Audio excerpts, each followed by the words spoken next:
Hi, my name is Amanda Trottenberg, and I'm with New Orleans City Business, and I'm here with John Mackey, the president of Whole Foods Market, who just gave a wonderful lecture at GrowCO today about conscious capitalism. And John, what I found most interesting is you had this radical idea of compensation transparency, where everyone knows what each other makes.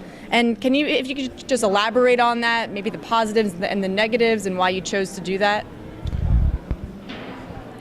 We do have transparency on our compensation in terms of, well, first of all, we have the same benefits for everybody. So we have kind of benefit equality, and then on the hourly and salary pay plus bonuses, we just report that out throughout the company at the end of the year so everybody can see what everybody else gets paid.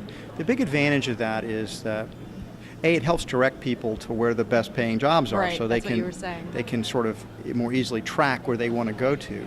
It also helps create greater fairness, because if there is any kind of favoritism or nepotism, it's clearly seen. And the team leader would have to be able to defend that. And sometimes they can defend it and say, well, I pay Mary that much money because she does the following things, and if you did those things, I would pay you the same as well. So it helps create more fairness in the system.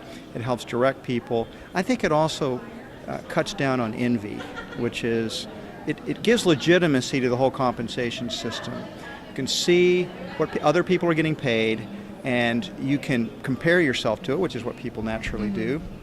And then people can decide whether they think the overall compensation system's fair or not. And most of the time people do. Most of the time people don't care. But this does deal with the people who are particularly concerned about perceived unfairness in compensation. And it eliminates the gossip.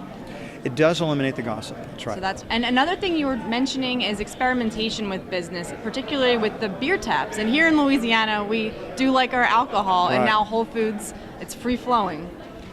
Well, it's not free flowing, you have to pay for it. But that was a great example of just innovation in Whole Foods being done at a local level and then spreading throughout the whole company because it was a successful experiment.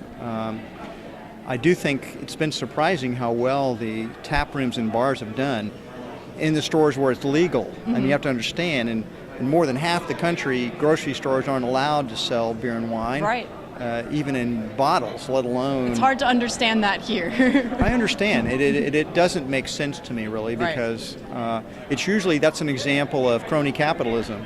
You've got liquor stores who don't want competition from supermarkets, so they prevent supermarkets from selling alcohol. But that's not what the customers want. The customers want convenience. They don't have to go to a separate store to buy their alcohol. Well, thank you so much, and we are looking forward to your new mid-city location here in Louisiana. We're very excited about that. Well, thank you so much. Okay, thank you. Bye.